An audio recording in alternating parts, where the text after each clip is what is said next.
கிறிஸ்துவின் உபதேசம் இது நம் வாழ்வின் அவசியம்.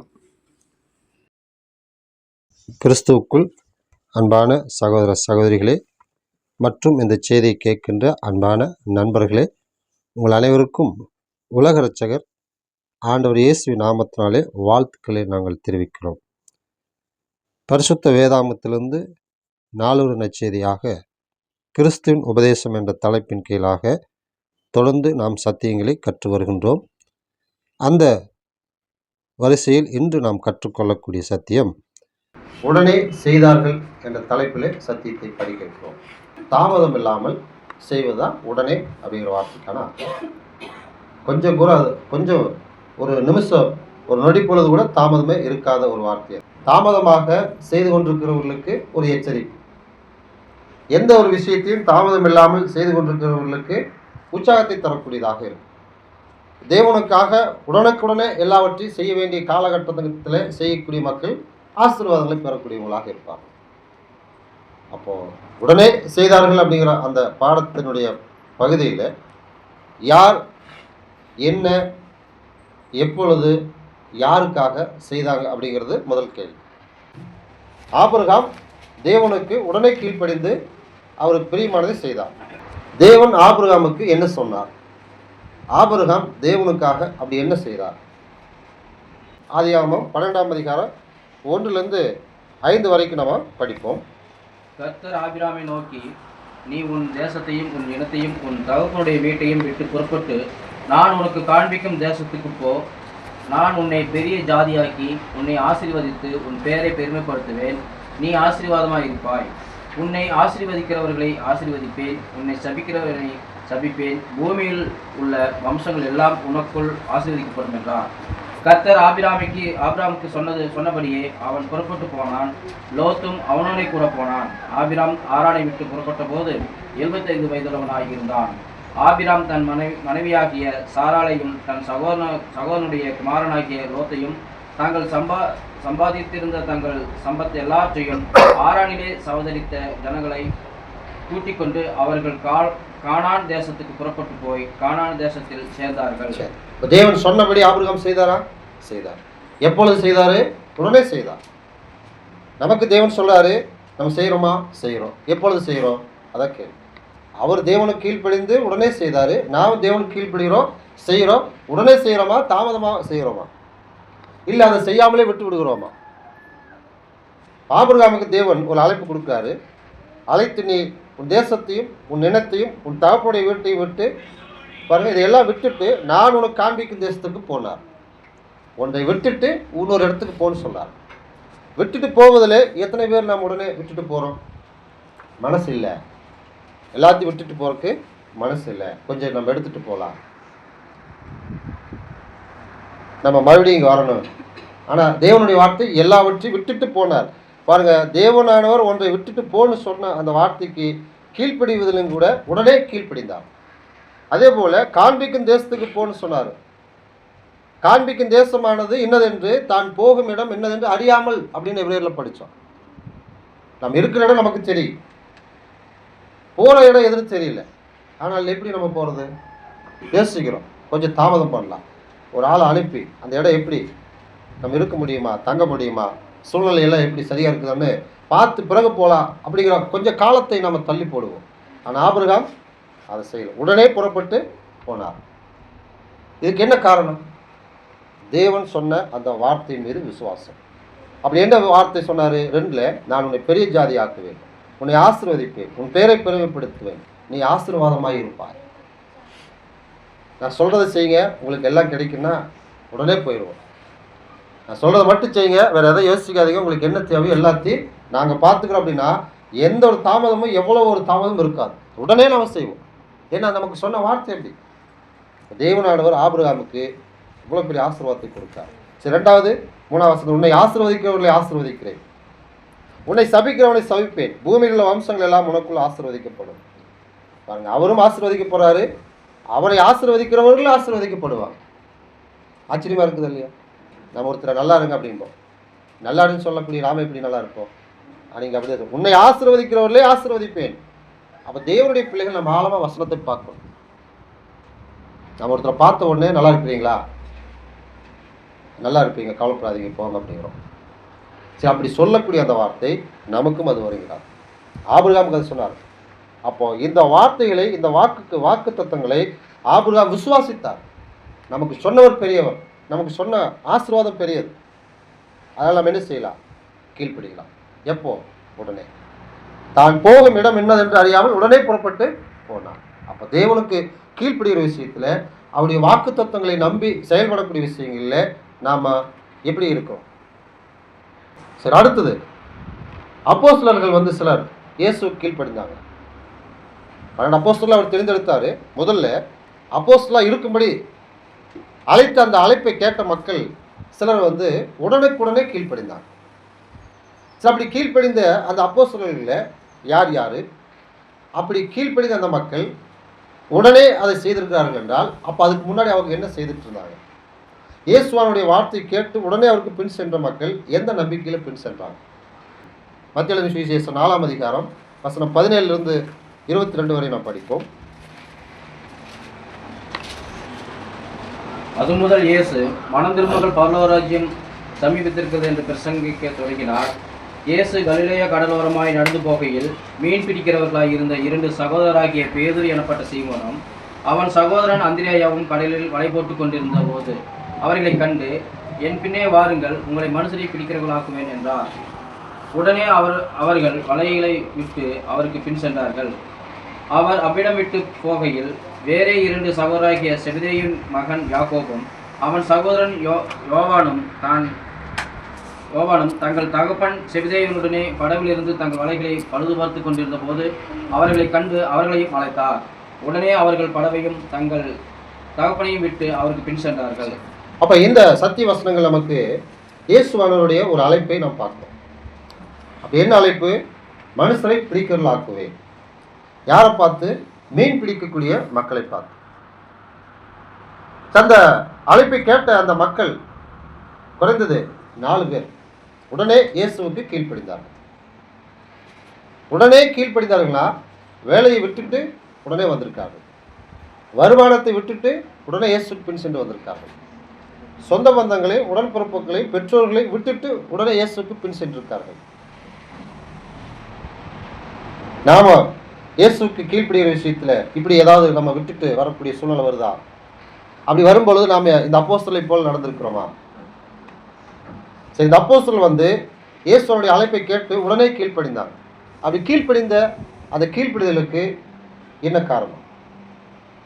எப்படி அவங்களால் உடனே அதை செய்ய முடிஞ்சது? அப்படி கீழ்ப்படிய அந்த இருதயமானது தேவனுக்காக ஒப்பு கொடுத்த அந்த நிலையிலே என்ன ஆசீர்வாதங்களை பெறக்கூடியதாக இருக்குது? சரி, இதுக்கு எல்லாத்துக்கும் வசனத்தில் பதில் இருக்கு. சரி, 17ஆம் வசனத்தில் பாருங்க, இயேசு பிரசங்கம் பண்றாரு, பரலோகராஜ்யம் சமீபத்திருக்கிறது. பாருங்க, முதல்ல மனம் திரும்புங்க. தேவனுக்கு கீழ்ப்படுகிற விஷயத்திலே உடனுக்குடனே நம்ம கீழ்ப்படியாம உடனுக்குடனே செய்யாமல் இருந்தாலும் கூட அதில் நாம் மனம் திரும்ப வேண்டும். அடுத்தது, இயேசு கலிலேயா கடலோரமாய் நடந்து போகையில் மீன் பிடிக்கலாய் இருந்த 2 சகோதராகிய பேதுரு எனப்பட்ட சீமோன் அவன் சகோதரன் அந்திரேயும் கடலில் வலையை போட்டுக் கொண்டிருக்கிற போது அவர்களை கண்டு. பாருங்க, பேதுரும் அவருடைய சகோதரன் அந்திரேயா 2 பேருமே கடலில் வலைகளை போட்டுக் கொண்டிருந்த போது, வேலை செய்துட்டு இருக்கிற பொழுது நாம் எப்படி உடனுக்குடனே ஒரு வேலை செய்ய முடியும்? அப்போ தேவ பிள்ளைகள் இவங்க தேவனுடைய வேலை செய்வதற்காக, அதுக்கு முன்னாடி தன்னுடைய ஆதாயத்துக்காக, வருமானத்துக்காக, குடும்பத்துக்காக வலைகளை போட்டுக் கொண்டிருக்கார்கள். கடலில் வேலை செய்கிறாங்க. மீன் பிடிக்கக்கூடிய ஒரு வேலை செய்கிற அந்த மக்களை பார்த்து இயேசு 19ஆம் வசனத்தில் என் பின்னே வாருங்கள், முதல் வார்த்தை. 2வது, உங்களை மனுஷரை பிடிக்கிறவர்கள் ஆக்குவேன். இந்த வார்த்தை கேட்ட உடனே 20ஆம் வசனத்தில் உடனே அவர்கள் வலைகளை விட்டு அவருக்கு பின் சென்றார்கள். உடனே விட்டு போனார்கள். வேலை விட்டுட்டு உடனே அந்த மக்கள் இயேசுக்கு பின்னாடி எப்படி போக முடிஞ்சது? வருமானத்தை வேண்டான்னு விட்டுட்டு எப்படி இயேசுக்கு பின்னாடி போக முடிஞ்சது? நமக்கு தொழில், சொந்த வேலை, சொந்த தொழில், ஆதாயம் இதுதான், இதை விட்டு வேற என்ன வேலை? வருமானமே இல்லையே. இதை எல்லாத்தையும் இயேசுவானவர் வந்து விட்டுட்டு வான்னு சொன்னாரா? அது இல்லை. என் பின்னே வாருங்கள் தான் சொன்னார். விட்டுட்டு வா, விடாம வா. பாருங்க, அது கேட்கக்கூடிய மனுஷனுடைய இருதயத்தை போகும். இவங்க 2 பேருடைய இருதயம் உடனே நம்ம போகலாம். சரி, 2வது, 21 அவர் அவிடம் விட்டு போகையில் வேறு 2 சகோதராகி செபுதேவின் மகன் யாக்கோபும் அவன் சகோதரன் யோவானும் தங்கள் தகப்பன் செபுதேவினுடைய படவிலிருந்து பாருங்க, இவங்க யாக்கோபு யோவான் 2 பேர் தன் தகப்பனோடு கூட இருந்து வேலை செய்கிறாங்க. பாருங்க, தங்கள் வலைகளை பழுது பார்த்து கொண்டிருக்கிற போது, அப்போ தகப்பனோடு சேர்ந்து வேலை முடித்து வந்து வலைகளை ரிப்பேர் பண்ணுறாங்க. அடுத்த நேரத்துக்கு வேலை, அடுத்த வேலைக்கு இந்த பொருளை தயார் பண்ணால் தான் இப்போ வேலை செய்ய முடியும். அடுத்த வருமானம் வேணுமா, இந்த வலைகளை நம்ம சுத்தப்படுத்தும். பாருங்க, இவ்வளோ வேலையில் இருக்கிறவங்க இவ்வளோ நெருக்கடியில் ஒரு விஷயத்தில் முழு கவனம் செலுத்திட்டு இருக்கிறாங்க. வருமானம், அந்த வருமானத்துக்கான வேலை, அந்த வலை பழுது பார்க்கணும், அடுத்த நேரம் போய் அந்த வேலை செய்யணும். இதில் கவனம் செலுத்திட்டு இருக்கிறவங்களுக்கு இயேசு என்ன சொல்றாரு? என் பின்னே வாருங்கள். நம்ம ஒரு வேலை செய்கிறோம், ஒரு இடத்துல இருக்கிறோம். இப்போ நமக்கு தேவனுடைய அழைப்பு என்ன? அவரை தேடி வாங்க, அவரை தொழுது கொள்ள வாங்க, அவரை பிரியப்படுத்துங்க, அவருடைய விருப்பத்தை செய்யுங்க, அவரை நோக்கி ஜெபம் பண்ணுங்க, அவருடைய பிள்ளைகளை போய் சந்திங்க, குடும்பத்தோடு அன்போடு ஐக்கியத்தோடு இருங்க, சபையினுடைய வளர்ச்சிக்காக ஏதாவது ஒரு நல்ல விஷயத்தை பேசுங்க, நல்ல விஷயத்தை செய்யுங்க. ஏழை எளிய மக்கள் இருக்கிறாங்களா, அவங்களுக்கு ஏதாவது நல்ல காரியங்களை செய்வதற்காக முயற்சி பண்ணுங்க. இப்போ இதெல்லாம் தேவன் நம்மளை நோக்கி கொடுக்குற ஒரு அழைப்பு. இப்போ இந்த அழைப்பு வரும்பொழுது இப்போ நம்ம என்ன மாதிரி சொல்கிறோம்? நாங்கள் ஒரு வேலையில் இருக்கிறோம், நாங்கள் ஒரு கமிட்டியில் இருக்கிறோம், அதனால் அதை முடிச்சுட்டு வர்றோம். அது அவங்களுக்கு சூழலை பொறுத்து தான். ஆனால் இந்த மக்கள் எப்படி செய்திருக்கிறாங்க? 22 உடனே அவர்கள் படவையும் தங்கள் தகப்பனையும் விட்டு அவருக்கு பின் சென்றார்கள். பாருங்க, இவங்க தகப்பனை விட்டுட்டு போயிருக்கிறாங்க. ஏன் இந்த இடத்துல தகப்பனை விட்டுட்டு போன்னு சொன்னாரு? தகப்பன் அழைக்கப்படலை. அந்த 2 பேர் பிள்ளைகளைத்தான் தேவன் அழைத்தார், இயேசு அழைத்தார். தகப்பன் என்ன சொல்லலாம்? ஏப்பா வேலையை விட்டுட்டு இப்படி போகிறீங்களே, அவர் யாருன்னு தெரியாது. இயேசுவானவரை அறிந்திருக்கார், அவருடைய அழைப்பு அவருக்கு புரிஞ்சிருக்கு. அதனால தான் பிள்ளைகளை நீங்கள் போயிட்டு வாங்க. இப்போ பிள்ளைகள் செய்ய விரும்புகிறாங்க. பெற்றோர்கள் எப்படி இருக்கிறாங்க? அதுக்கெல்லாம் டைம் இருக்குது, அதுக்கெல்லாம் காலம் இருக்குது. நாங்கள் பார்த்து சொல்கிறோம், அப்புறம் பண்ணிக்கலாம். முதல்ல நாங்கள் சொல்கிறத செய்யுங்க. கத்திட்டு படிக்கலாம், ஒழித்துக்கு போகலாம், ஜபத்துக்கு போகலாம். முன்னாடி ஆராய்ச்சிக்கு போய் ஏதாவது ஒரு வேலை, அந்த இடத்துல ஏதாவது ஒரு வேலை செய்யலாம். கொஞ்சம் வெயிட் பண்ணி நாங்களும் வந்துடுறோம், சேர்ந்து எல்லாம் போயிடலாம். ஆனால் முன்னாடி போக நினைக்கக்கூடிய பிள்ளைகளுக்கு சில நேரத்தில் நாம் அவங்களோடு சேர்ந்து போகிறோங்கிற நல்ல இதயத்தோடு சொல்லக்கூடிய வார்த்தை, அவங்க முன்னாடியே போய் செய்யக்கூடிய வேலைகளை நம்ம தடை செய்கிறோம். கணவனாக இருக்கட்டும், மனைவியாக இருக்கட்டும், பிள்ளைகளாக இருக்கட்டும், போகிறீங்களா? சரி, முன்னாடி போங்க, நான் உங்களோட வர்றேன், இல்லை நான் பிறகு வந்துடுறேன். பாருங்க, இப்படி ஏதாவது ஒரு செய்யணுமா? நீ முன்னாடி போ, நான் பின்னாடி வர்றேன், இப்படி முன்ன பின்ன போயிட்டு இருக்குது. ஆனால் இந்த தகப்பன் அழகா அவங்களுக்கு எந்த தடையும் செய்யலை. உடனே இதை செய்தார்கள், உடனே தன்னுடைய வேலையை விட்டு போனாங்க. சரி, இப்போ கேள்வி, உடனே இந்த மக்கள் ஏன் இதை விட்டுட்டு போகிறாங்க? அப்படி விட்டுட்டு போகிறதுனால இவங்களுக்கு என்ன அப்படி ஒரு பெரிய ஒரு நன்மை கிடைக்கி போகுது? படிப்போம். மத்தேயு சுவிசேஷம் 9ஆம் அதிகாரம் 9ஆம் வசனத்தை நாம் படிப்போம். இயேசு அவ்விடம் விட்டு புறப்பட்டு போகையில் ஆயத்துறையில் உட்கார்ந்திருந்த மத்தேயு என்னும் ஒரு மனுஷனை கண்டு, எனக்கு பின் சென்று வா என்றார். அவன் எழுந்து அவருக்கு பின் சென்றான். சரி, இப்போ இந்த வசனம் போது நமக்கு சொல்லக்கூடிய ஒரு வார்த்தை, இங்கே ஒரு அரசு பணியில் வேலை செய்கிறவர். மத்தேயு 9ஆம் அதிகாரம் 9ஆம் வசனத்தில் இயேசு இங்கே ஒருத்தர் பாருங்க, ஆயத்துறையில் உட்கார்ந்திருந்த மத்தேயு என்னும் ஒரு மனுஷனை கண்டு. ஆயத்துனா வரி கலெக்ட் பண்ணுறவங்க, அரசு பணியில் வேலை செய்கிற ஒருத்தர், அவர் பேர் மத்தேயு. இப்போ அவரை பார்த்து இயேசு என்ன அழைக்கிறாரு? எனக்கு பின் சென்று வா என்றார். அந்த மனுஷனுக்கு இப்போ சத்தியம் சொல்லணும், அந்த மனுஷன் ஆத்மாவில் ரட்சிக்கப்படணும், அந்த மனுஷன் மூலியமாக மற்ற மக்களுக்கு ரட்சிக்கப்படக்கூடிய அந்த வாய்ப்பு கிடைக்குது.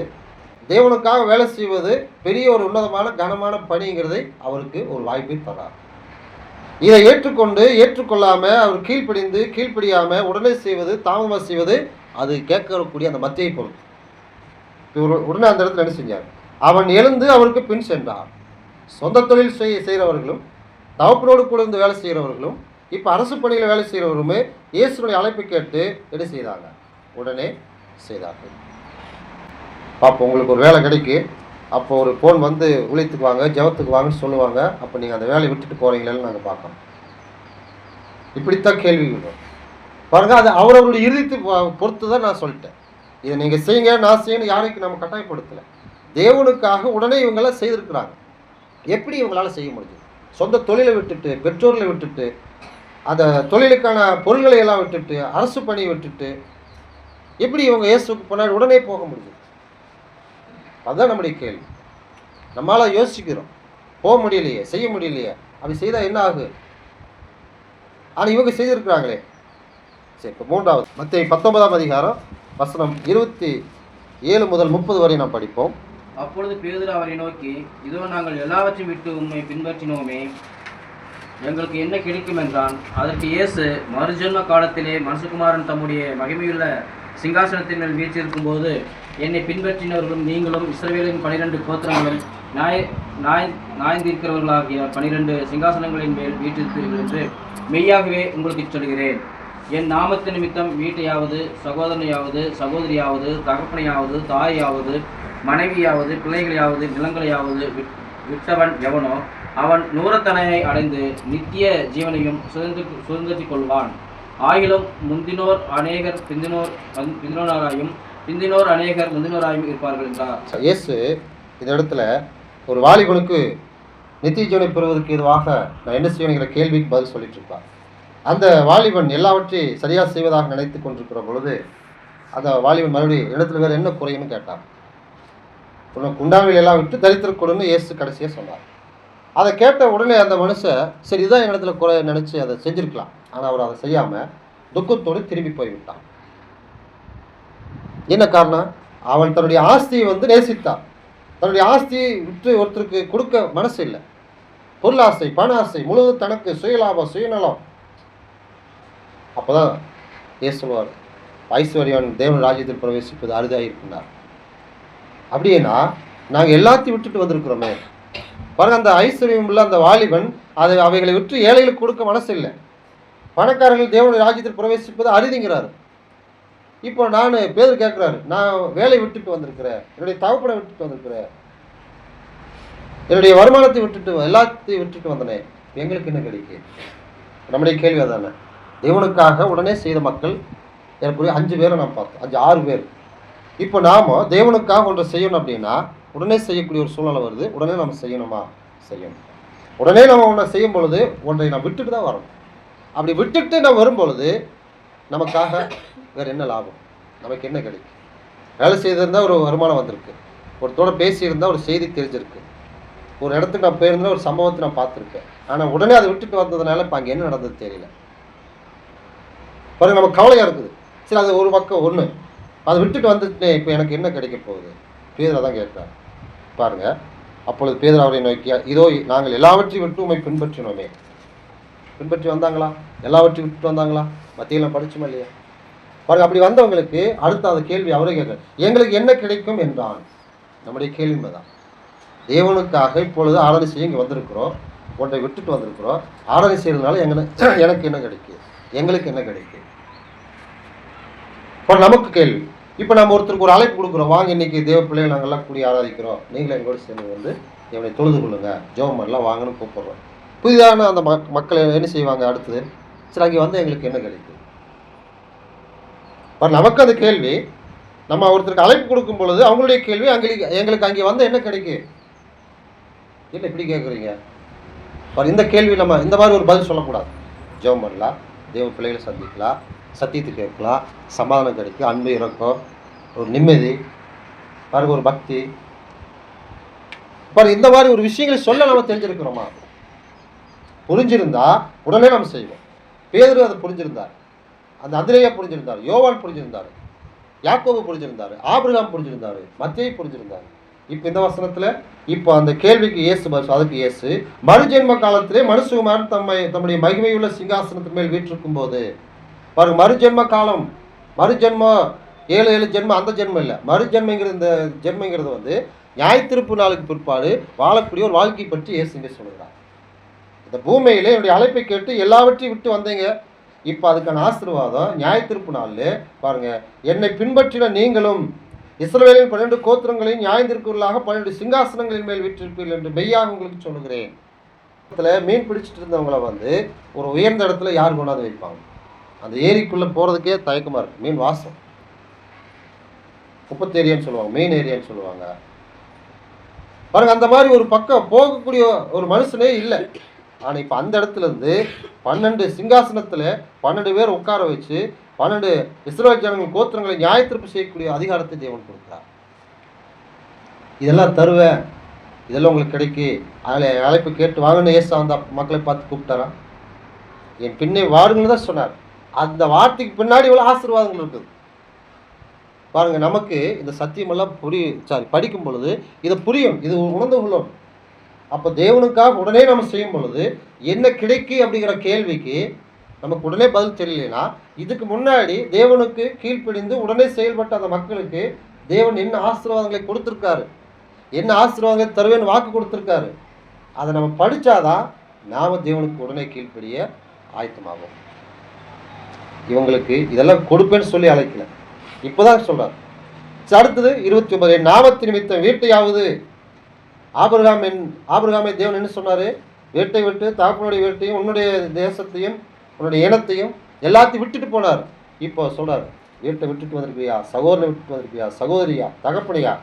அந்த அப்போஸ்தலர்கள் தகப்பனை விட்டுட்டு போனாங்க, தாயை விட்டுட்டு, நிலத்தை விட்டுட்டு பாருங்க, இதெல்லாம் விட்டுட்டு இயேசுக்கு பின்னாடி வந்தவன் எவனோ அவன் 100 அத்தனையாக அடைந்து ஒன்றை நாம் இழந்தோம் 100 மடங்கு ஆசீர்வாதம். அதை விட்டுட்டு வாங்க நான் தரேன் அப்படின்னா எவ்வளோ கொடுப்பீங்க? அங்கே 100 ரூபா சம்பளம் கொடுப்பாங்க, நீங்கள் 200 ரூபா கொடுங்க வர்ற பாருங்க. ஒரு மடங்கு அதிகமாகும் பொழுது இல்லை 100 ரூபா கிடைக்காது, 50 ரூபா தான் கிடைக்கும், வந்துடுவோமா? குறைவாகும் பொழுது எந்த ஒரு மனுஷனுமே அடுத்த விட்டுட்டு அந்த இருக்கிற இடத்த விட்டு அடுத்த இடத்துக்கு போக மாட்டோம். ஆனால் இவங்களுக்கு எதுவுமே இந்த மாதிரி 100 மடங்கு தருவேன், நித்திய ஜீவனை தருவேன், நீங்கள் பரலோகத்தில் இருப்பீங்க, சிங்காசனத்தில் விட்டுருப்பீங்க, இது எதையுமே சொல்லி அவர் அழைக்கல. ஆனால் இந்த அழைப்பெல்லாம் இப்போ நமக்கு இருக்குது. இதெல்லாம் அவங்களுக்கு கிடைக்குன்னு சொல்லியிருக்காரு. இப்போ இதை எல்லாத்தையும் சொன்னவர் நமக்கு செய்யாமல் இருப்பாரா? பாருங்க, 100 அத்தனை அடைந்து நித்திய ஜீவனையும் சுதந்திரித்துக் கொள்ளுவான். 100 மடங்கு ஆசீர்வாதம் நிறைவானது. 100 மடங்குனா 100 மடங்கு 100 ரூபா கொடுப்பான்னு நினைக்காதீங்க. முழுமையான ஆசீர்வாதத்தை அவங்களுக்கு கொடுப்பா, நித்திய ஜீவனை பெறுவார். 100 மடங்கு ஆசீர்வாதம் இருந்து அனுபவிக்க வயசு இல்லைன்னா பாருங்க, எல்லா வசதி வாய்ப்பு இருக்குது, அனுபவிக்க முடியல. மனுஷங்க இல்லை, உயிரோடு இல்லை, என்ன பிரயோஜனம்? பாருங்க, ரெண்டையும் தெய்வம் நமக்கு கொடுத்தா. அப்போ அப்போஸ்தலர்கள் இயேசுவுக்கு கீழ்ப்படிந்து உடனே செயல்பட்டாங்க. அப்படி உடனே செயல்பட்டதுக்கான காரணம் என்ன? விசுவாசம். என்ன விசுவாசம்? நம்மளை அழைக்கிறவர் தேவன், நம்மளை அழைக்கிறவர் இயேசு கிறிஸ்து. நமக்கு சொன்ன வார்த்தை உண்மையான வார்த்தை, சத்தியமான வார்த்தை. இப்போ நம்ம என்ன செய்யலாம்? நம்ம தான் முடிவு பண்ணுவோம். உடனே செய்யணுமா? செய்யலாம். தாமதமாக செய்யணுமா? அதுக்கான ஆசீர்வாதங்கள் உண்டு, செய்யலாம். அப்போ திட்டமிடுதல் நம்மளுடைய இறுதித்தில் வேணும். தேவனுக்காக நம்ம செய்ய வேண்டிய வேலைக்காக நமக்கு வாய்ப்பு வரும் பொழுது அதை நம்ம தட்டி கழிக்கக்கூடாது, தள்ளி போடக்கூடாது, தாமதம் செய்யக்கூடாது, உடனே செய்யணும்.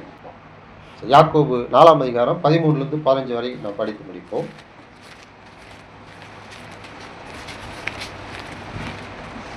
மேலும் நாங்கள் இன்றைக்கு அல்லது நாளைக்கு இன்ன பட்டணத்திற்கு போய் அங்கே 1 வருஷம் தங்கி வியாபாரம் செய்து சம்பாத்தியம் பண்ணுவோம் என்கிறவர்களே கேளுங்கள்.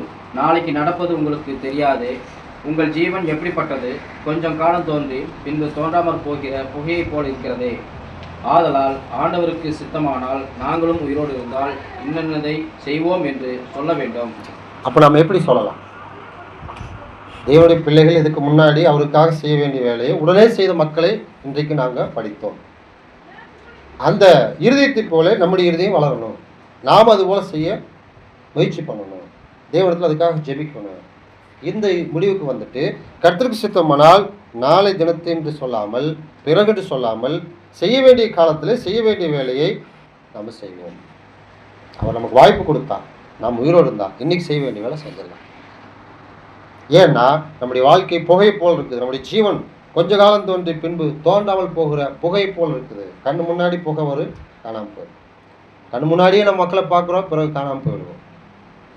எப்போ எந்த நேரத்தில் வேணாலும் ஆகலாம். நாளைக்குன்னு சொல்லிட்டு இருக்கிறோம், இன்றைக்கி நம்முடைய வாழ்க்கை ஒரு வேலை முடிவுக்கு வந்ததுன்னா, ஐயோ தேவனுக்காக நான் வாழ வேண்டிய வாழ்க்கை போச்சு, நான் இன்னும் பரிசுத்தமாக வாழக்கூடிய வாழ்க்கை இன்னும் வளரலையே, அப்படி இறுதித்து கேட்டபடி நான் வாழக்கூடிய வாழ்க்கையில் இதெல்லாம் திட்டமிட்டு வச்சுருந்த செய்ய முடியலையே, அப்படியே மடித்தோம். பாதாளத்தில் அந்த ஐஸ்வர்யம் போய் வேதனைப்படக்கூடிய இடத்துல வேதனைப்படுற மாதிரி நம்ம ஆகிடும். மறித்த உடனே அவர் அங்கே போய் வேதனை தான் பட்டார். அங்கே போய் வாய்ப்பு வருது, அதை பயன்படுத்திக்கலான்னு நினச்சா இல்லை. பிரியமானவர்களே, நாளை தினத்தை குறித்து நாம் பெருமை பாராட்டுவதை விட்டு இன்றைக்கு எனக்கு கிடைத்த அந்த வாய்ப்பை நான் செய்ய போகிறேன், தாமதிக்க போகிறேன், நான் என்ன செய்ய போகிறேன்? தேவனுக்காக நான் செய்கிற வேலையும் மற்ற வேலைகளையும் எனக்காக மற்ற மக்களுடைய வேலைகளையும் நாம் எப்படி செஞ்சிட்ருக்கிறோம்?